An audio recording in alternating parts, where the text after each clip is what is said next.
So, I know it's been a while since we checked out Mr. Ballin, so let's get into it, man. People went anyway. They will never learn. Top 3 places you can't go. Part 37. Today, we're going to look at 3 places you can't go and people who went there anyways. But before we get into those stories, if you're a fan of the strange, dark, and mysterious delivered in story format, then you've come to the right place because that's all we do, and we upload once a week. So, if that's of interest to you, the next time the like button says they need to replace their tires on their Toyota Corolla, offer to do it for them and to pay for them, but make sure you replace their tires with enormous, oversized monster truck tires. Also, please subscribe to our channel and turn on all notifications so you don't miss any of our weekly uploads. Let's get into Ballin, bro. Today's stories. Let's get into today's story, bro. Let's go. Mr. Ballin.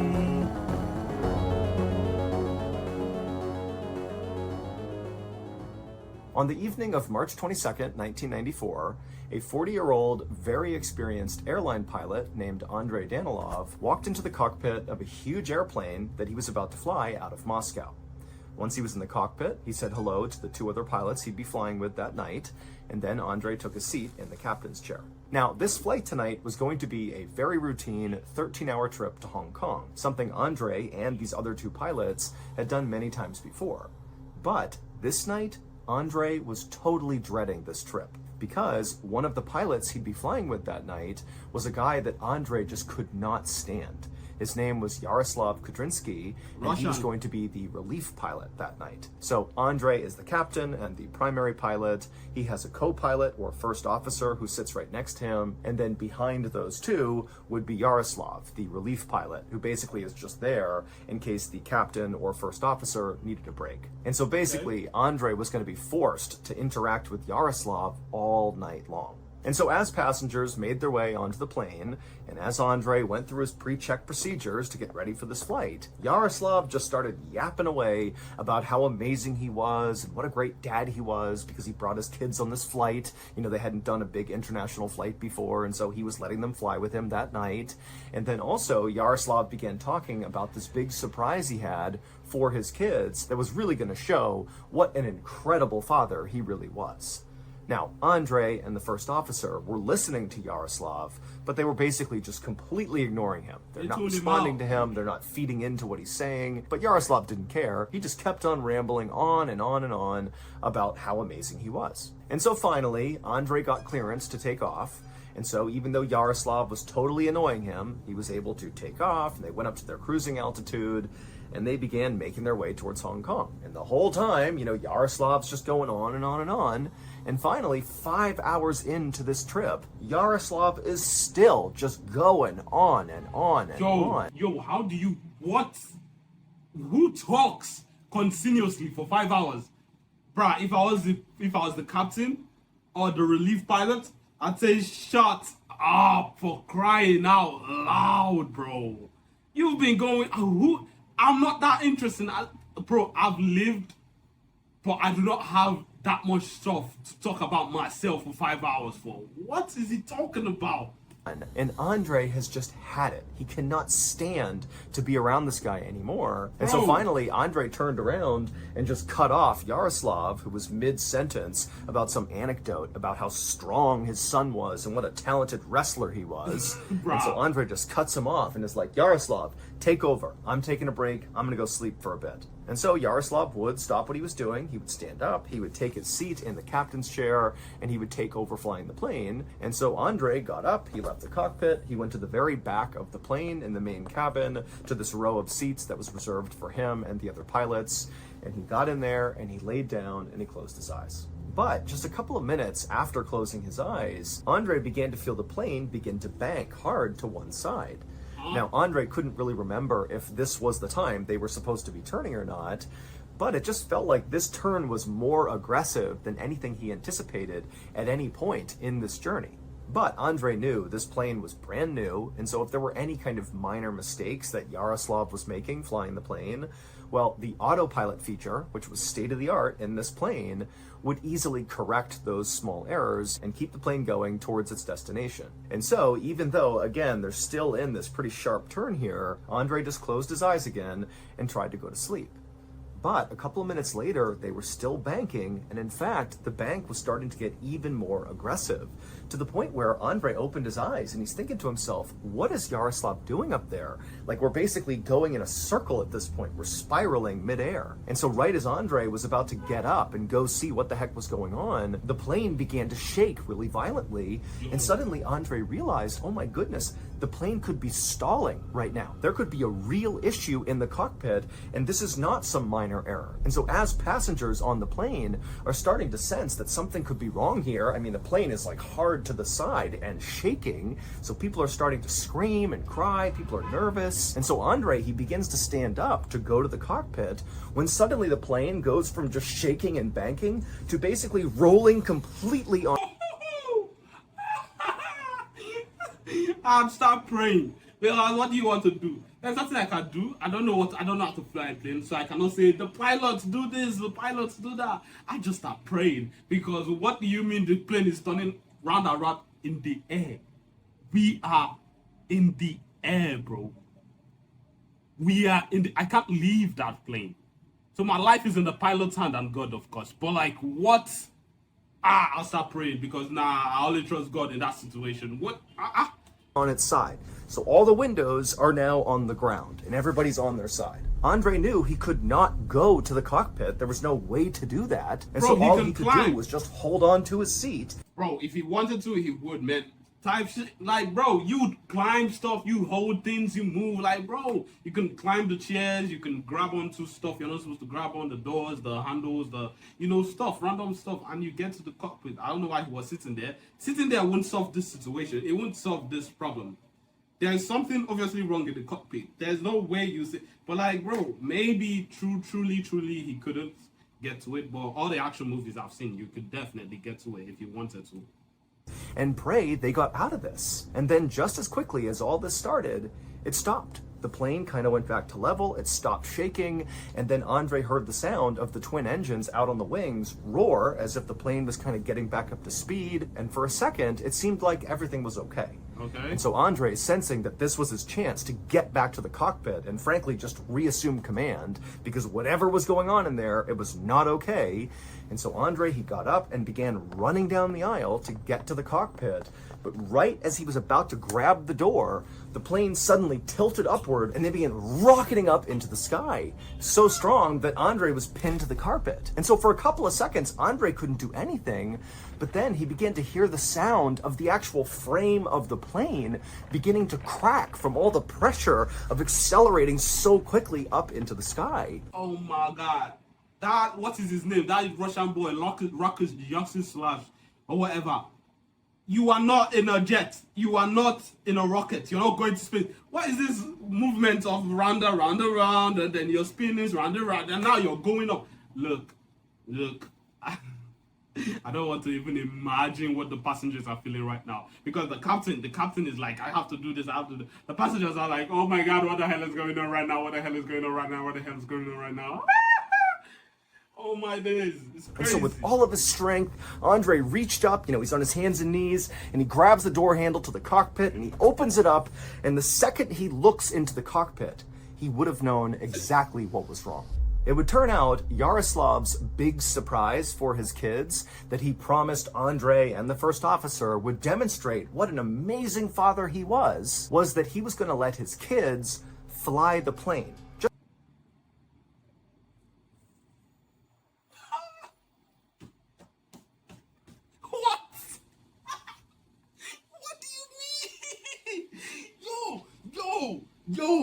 Yo, what?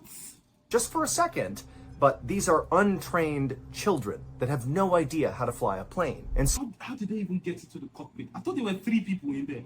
The assistant pilot, the captain, and then the backup nigga. Captain wasn't there. What happened to the assistant boy? Holy ghost, man. So when Andrei got up and went to go take a nap and Yaroslav took over, well, Yaroslav called up his kids who were in the main cabin, a teenage son and daughter, and they went into the cockpit and they sat down in the captain's chair and they began to fly the plane. And the daughter took the seat first in the captain's chair, and she was very careful not to touch any of the controls, even though Yaroslav was kind of encouraging her, to take the wheel and really see what it feels like. But she was nervous, and so she really didn't touch anything. With people's lives, with families' lives on the line. What kind of narcissistic behavior is that? But then Yaroslav's son, when he sat down in the captain's chair, he did grab the controls and he pulled on the wheel hard enough that he somehow disengaged the autopilot feature. And nobody noticed. And so as Yaroslav's son is yanking forward and backwards on the yoke, so the steering wheel of the plane began going in all these crazy directions because there was no autopilot to stop it. And by the time he had figured out what was wrong, it was too late because the plane had entered into an unrecoverable stall and it crashed into the foothills of Siberia, killing all 75 people. Oh my God, bro. What kind of a narcissist. I wish he survived to see the damage he caused. I wished he survived to see the damage he caused. What's that careless behavior, man? I already called you a narcissist because you kept on talking about yourself, but not to let the kids fly the plane is insane. And who is that? His teenage son? How careless do you? He just used people's lives. He just used people's lives to showcase his madness. And backwards on the yoke, so the steering wheel of the plane began going in all these crazy directions because there was no autopilot to stop it. And by the time he had figured out what was wrong, it was too late because the plane had entered into an unrecoverable stall and it crashed into the foothills of Siberia, killing all 75 people on board. What? The blue door. On the morning of September 19th, 2013, a man named Mark Casey sat with his girlfriend, Lynn I almost thought this was the man. Hey, why did he show the... Spalding in the triage area of the emergency room at San Francisco General Hospital. A nurse took Lynn's temperature and her blood pressure while Mark tried to explain what had been going on with Lynn over the past few weeks. Lynn, who was now 57, had been dealing with this really intense stomach pain. And so she had gone to the doctor and she had been diagnosed with a urinary tract infection and she was given antibiotics for it. But despite taking those antibiotics, it didn't get rid of the stomach pain. And in fact, her stomach pain was only getting worse. She was losing weight and she just seemed really frail. But despite her condition obviously getting worse every single day, over the past few weeks, Lynn had basically refused to go back to the hospital, despite Mark saying, "We really gotta go, you're getting..." Bro, throw her in the car and get her there, bro. What do you mean you do not want to go back to the hospital? Are you a kid? Are you a child? Package her, bundle her, throw her in the car and let's go to the hospital, bro. You're playing with your life. I need you. Come on. Worse, we gotta have you looked at. But she just kept saying no. And then finally, when Mark noticed Lynn was now becoming somewhat despondent, like he would try to talk to her and her eyes would glaze over and she would look off into the distance like she didn't even hear him, Mark had just looked at Lynn and said, "You know what? I'm taking you to the hospital." And so he put her in the car, he brought her to the hospital, and now that he was here... Oh, now he puts her in the car. Why would she says no and you just let her? That's negligence on your part. I mean she's negligent, but that's negligence on your part. Why will you agree? She said no. You say, "Nah, we are going." You put your foot down and be like, "Yo, we are going." Throw her in the car and get her to the hospital. Let her get looked out, bro. Bruh, if anything happens to her, you the one that's gonna be left alone. Not her.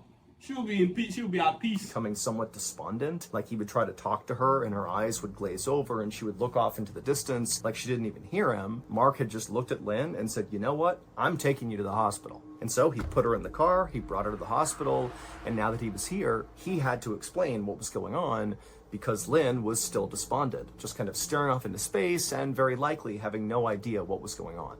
And so after Mark gave all the information to the nurse said that, okay, Lynn needs to be admitted to the hospital. And so after a short wait, an orderly came over and pushed Lynn's wheelchair up to the 5th floor where she'd be staying, and Mark went with them. And then once in the room, Mark helped Lynn get settled in her bed. And again, Lynn is just kind of staring off into space, not really paying attention. And then a whole team of nurses and doctors came in and hooked Lynn up to IVs and different machines to make sure they could monitor her. And then at some point, one of the doctors pulled Mark aside and said, we think Lynn is dealing with some kind of infection, and so what we need to do is run some tests to figure out what this infection is. Wait, the first doctor that said she had a urinary tract infection, what tests did he run? Didn't he know there were bro, some doctors really be wilding, bro. Like, doctors, I'm not gonna put like no hate on doctors' names, bro, but like they be making mistakes more frequently than people like to admit. And then hopefully we can treat it. And so Mark said, okay, that sounds great. And then all day, Mark sat right next to Lynn and held her hand as the medical team came in and out of the room running all these tests. The following day, the medical team still didn't know what was wrong with Lynn. The tests they had run so far were inconclusive or were negative. Now, the biggest issue with Lynn was not trying to figure out what infection she had or how to cure her. Instead, it was, how do we keep Lynn in her hospital room? Because on this second day that Lynn was at the hospital, despite being very despondent still, any chance she got, she was getting out of her bed and trying to escape her room. Right, she knows what's wrong with her. She knows exactly what's wrong with her, but she doesn't want to say something. She knows what's wrong with her. She doesn't want. Because what's your problem at hospitals, bro? You're complaining, you're in pain, your belly hurts, your belly hurts.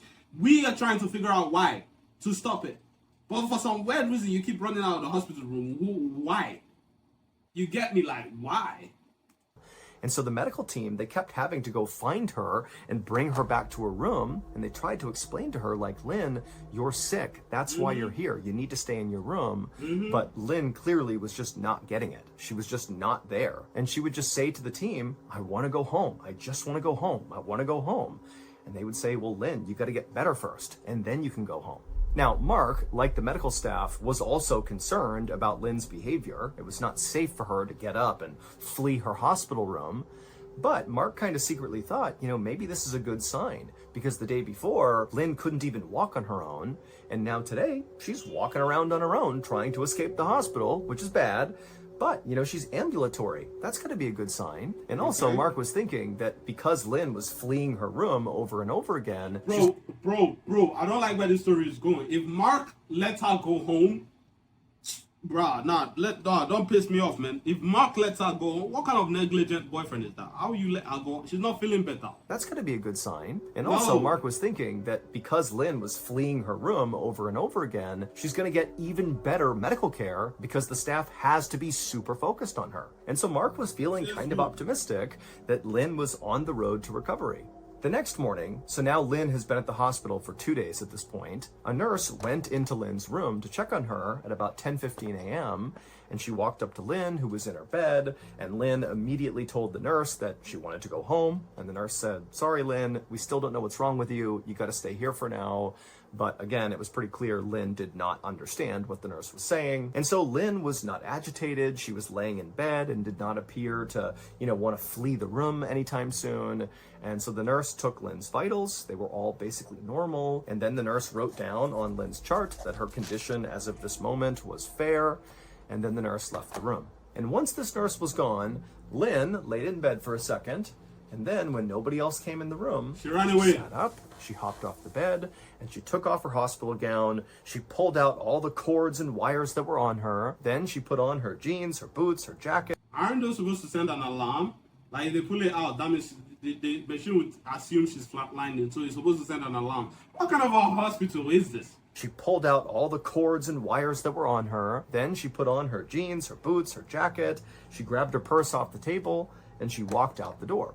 And the second she walked out the door, she would have been in this long hallway, except her room was at the end of the hallway. So when she stepped out into that hallway, if she turned right, she would have seen a long, long stretch of hallway with other hospital rooms and lots of staff and doctors and nurses kind of walking around.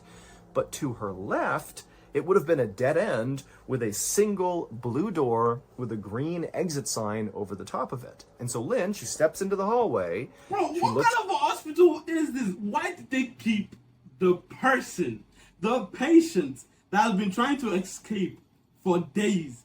You know what would be a bright idea? We should keep her close to the exit door. Oh my God, bro. Oh my Lord, bro. Y'all are joking.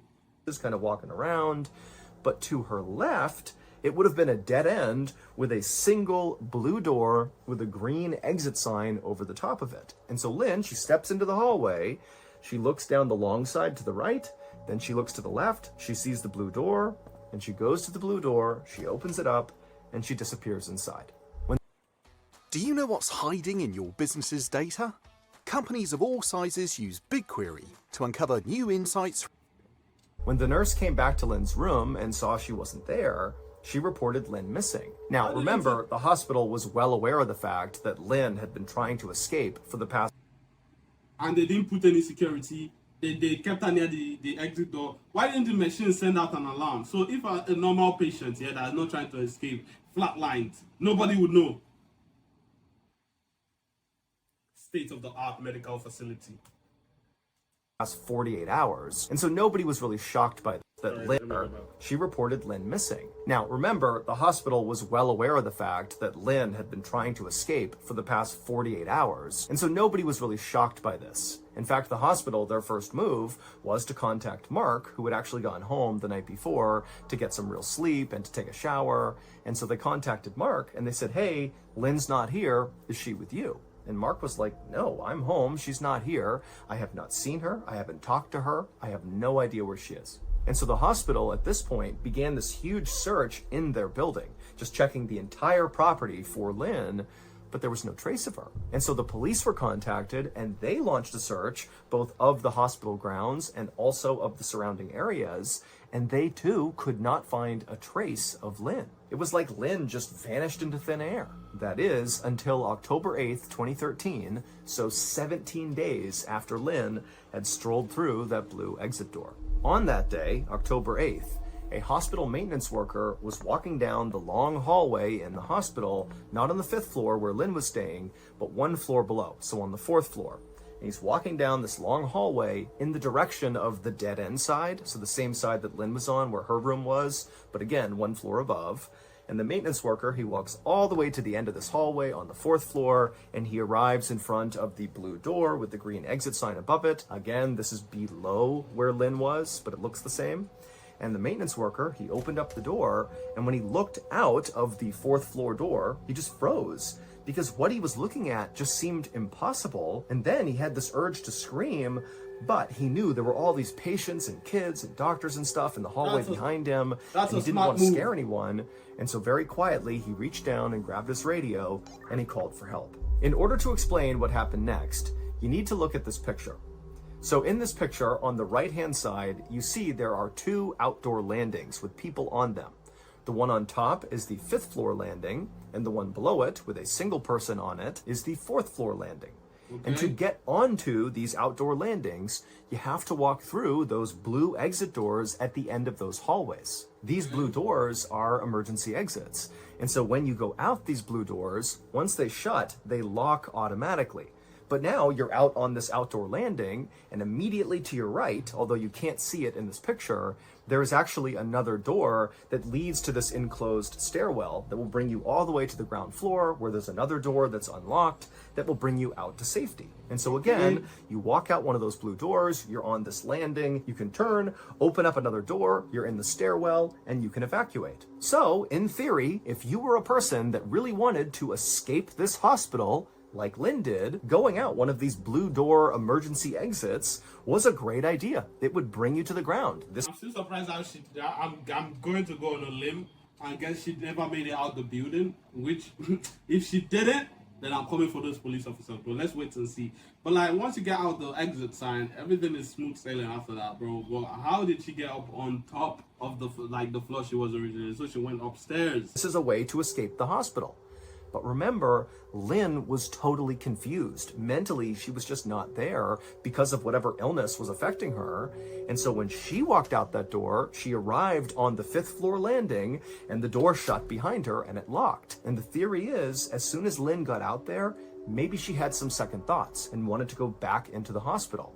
And so she turned and she grabbed that door and tried to open it back up again. But because it locks automatically, it wouldn't open. And so Lynn did have the wherewithal to turn and see this other door that led to this enclosed stairwell, the emergency stairwell that did go to the ground floor. She could absolutely go all the way down and escape. She could do that. She went into the stairwell and she went down 1 floor to the 4th floor landing. And when she got there, she left the stairwell and she went to that door that would lead back into the hospital on the 4th floor. And she tried it, but of course it was locked. And then again, instead of her just going back into the stairwell and going down and escaping to safety, she, for some reason, just stayed on the 4th floor landing. Again, you got to remember that she's not all there mentally, and so she was confused, and she just stayed there on the landing, basically waiting to be rescued. But despite these huge searches of the hospital property by hospital staff and by the police, for some reason, this area, this landing on the 4th floor, was never checked. And so they were looking for a woman that exited a hospital. Nobody in the entire... Are you kidding right now, bro? Nobody thought to check the big ass door that says exit. Huh? Is that what you want me to believe right now, bro? Nobody in their entire team thought, you know what? We should check this door. It says exit. If someone was trying to exit the building, they most likely exit through this door. And now they made this whole search about it. Oh, we looked for her. We didn't find her. We tried our best. The police force is working tirelessly. Really, bro? All you had to do was turn the door handle on up, bro. Come on, really, bro? So nobody found her. That is until October 4th. So at this point, Lynn has been outside for 13 days on this landing. And a researcher from the hospital, for whatever reason, exited out one of these emergency doors and they began making their way downstairs. And when they passed by the 4th floor landing, they spotted Lynn on the ground on the 4th floor landing. But instead of going over to her and seeing if she was okay, this researcher just called security and said, hey, there's a patient outside on the 4th floor landing, like, come check it out. And then instead of waiting for security, the researcher just left, leaving Lynn alone. And security at the hospital, who said they were going to go check, they didn't. And so 4 more days would go by with still nobody officially finding Lynn. And then finally, on October 8th, the hospital maintenance worker opened up the blue door on the 4th floor and he saw the 4th floor landing, that exterior. Bro, that's such a whack thing, bro, because, like, she was there waiting for someone to find out. If she's dead, I'm going to be pissed. Landing, and he saw Lynn and he knew she was dead. Officials were never...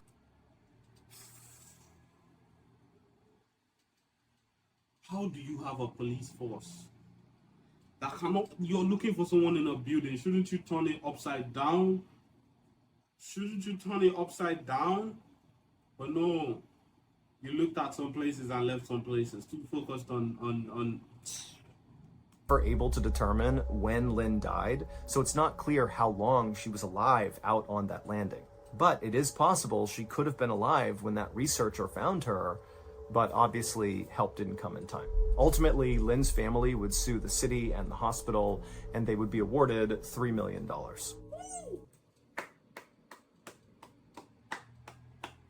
Mighty fine job. But, like, obviously they were going to win that lawsuit. You misplaced somebody. That hospital needs to be closed down. Not just the hospital, police department too. Companies of all sizes use BigQuery to uncover new insights from their data, like cost savings, operational... Fix our part.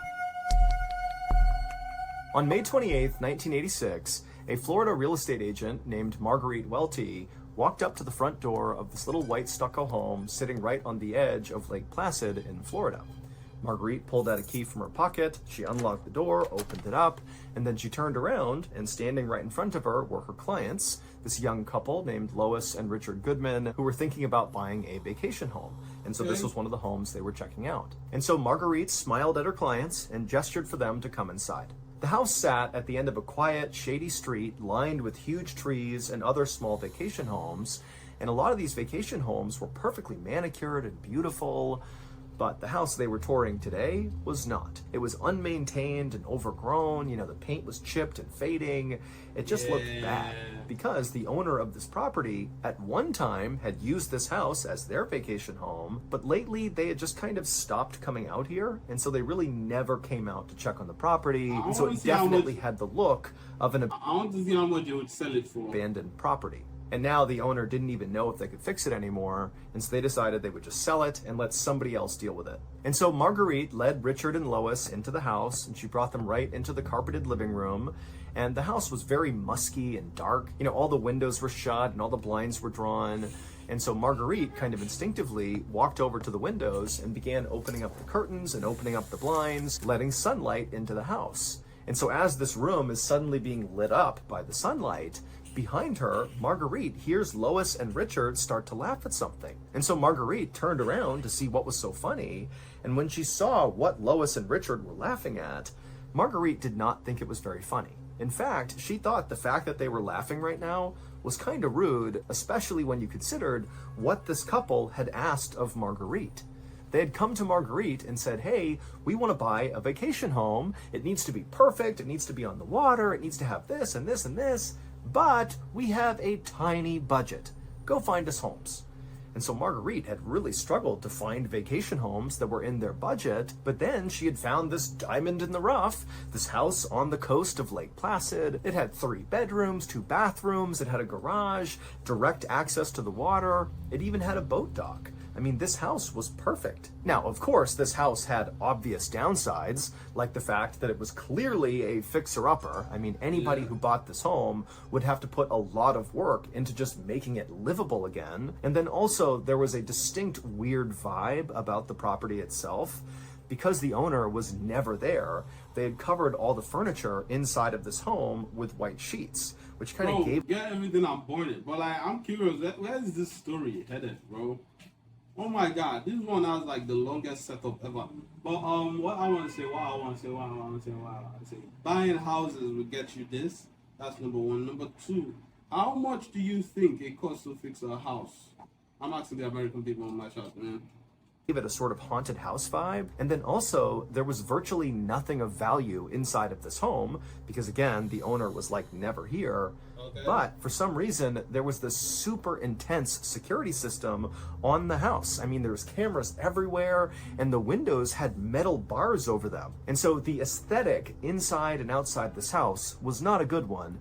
But again, Marguerite felt like if they could just look past the negative stuff, this was really the perfect place for them. I mean, if you look at a house, it kind of looks nice. But now, here Marguerite's clients were, laughing away at the kind of goofy interior of this home. It's like they were being totally disrespectful both to Marguerite and, frankly, to the owner of this property. I mean, this is a good opportunity. What are you doing? But ultimately, Marguerite couldn't force her clients to be appreciative of this. And so she just kind of laughed along with them, but then very quickly changed the subject and told them, hey, let's go walk around the rest of the house. Make sure you see the whole place before you pass judgment. But Marguerite only had to lead Richard and Lois around the house for a couple more minutes to figure out they definitely... Bro, what the hell is this story? Why is it so long? Yeesh. Why is the last one so long? Like, the setup, the build-up to the story itself is a madness. Oh my god, bro. Oh my god, bro. Oh my god. Okay, we're back. Definitely were not in the market for this house. They could not look past the bizarre kind of spooky almost atmosphere inside the house and how run down it was. So they were just not going to put an offer on this house, and Marguerite knew it. And so even though Marguerite was definitely frustrated, she told her clients, don't worry about it. I'll go back to the drawing board. I'll find more properties and we'll check those out. And so Marguerite led Richard and Lois out of the property. She shut and locked the door behind her, and then she and her clients left. 2 days later, on May 30th, 1986, the owner of this rundown old vacation home came by to check on the property. Basically, because they were trying to sell it, they just wanted to go up and make sure there were no obviously bad things about the property. They knew it was in rough shape, but they're just doing a sanity check. And so they get to this property, they open up the door, and they step inside, and right away, the owner is hit with this horrible smell. Now, the owner knew it normally did not smell great inside this home, but this smell he was smelling now was just so bad. It was so pungent, he knew it was not normal. And so the owner began walking around the house trying to figure out where the smell was coming from. And at some point, he found himself in the living room, and his eyes happened to land on the thing that Richard and Lois Goodman had been laughing at 2 days earlier. Except when the owner saw this thing, he didn't think it was funny at all. In fact, what he did is he instantly turned around, ran out of the house, grabbed a phone, and called 911. 4 days earlier, on May 26th, a 28-year-old man named Thomas Lopez Ruiz, who was living in this makeshift campsite down by the water near Lake Placid, he decided to leave his campsite and go into town to try to earn some money. Thomas did not have a steady job. Instead, he did odd jobs in town whenever he could to earn a few bucks. But on this day, when Thomas went into town, there was no work. So Thomas decided he would go rob one of the many vacation homes along the coastline of Lake Placid. And the home that he picked is the same vacation home that Marguerite would take the Goodmans to 2 days later. And so Thomas arrives in front of this overgrown property, and he tries the doors, and they're all locked. However, Thomas had a plan.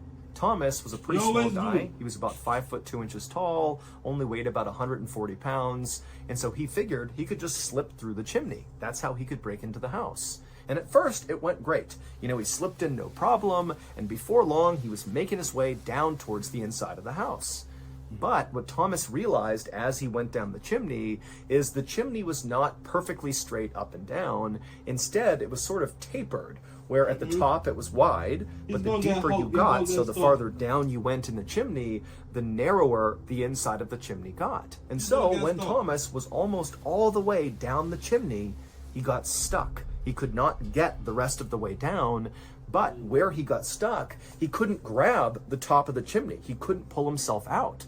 And so he is absolutely wedged, can't go down, can't go up, and making matters even worse was every time he exhaled, his chest would shrink a little bit, and that would cause him to slip a little bit farther, a little bit deeper into the chimney, and then when he would try to breathe in again, his chest would not be able to fully expand again.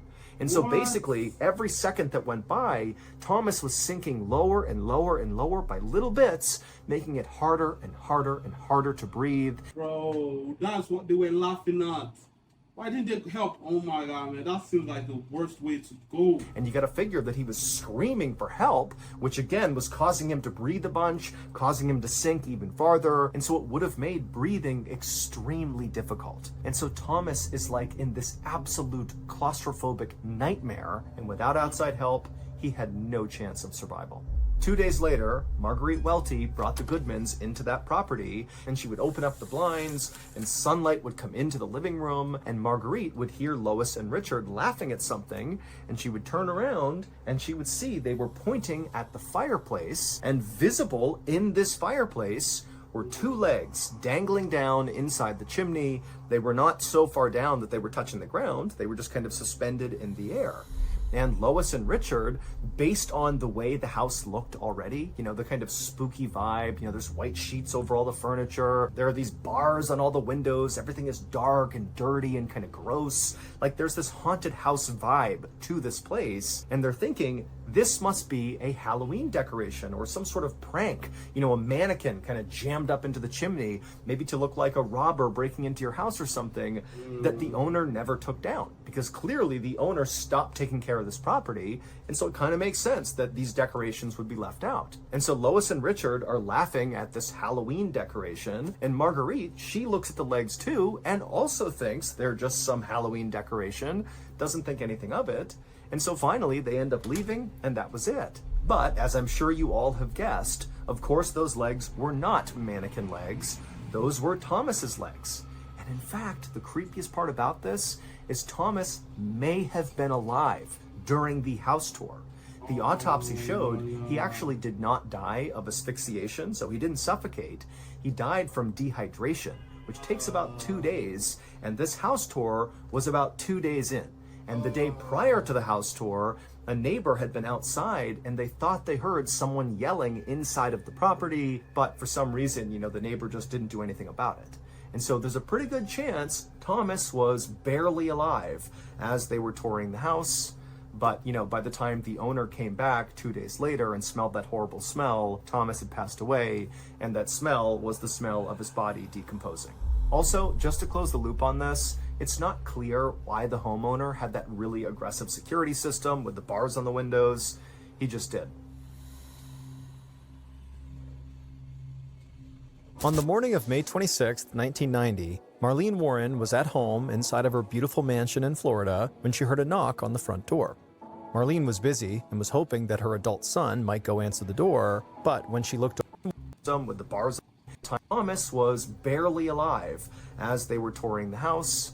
But, by the time the owner came back 2 days later and smelled that horrible smell, Thomas had passed away, and that smell was the smell of his body decomposing. Also, just to close the loop on this, it's not clear why the homeowner had that really aggressive security system with the bars on the windows.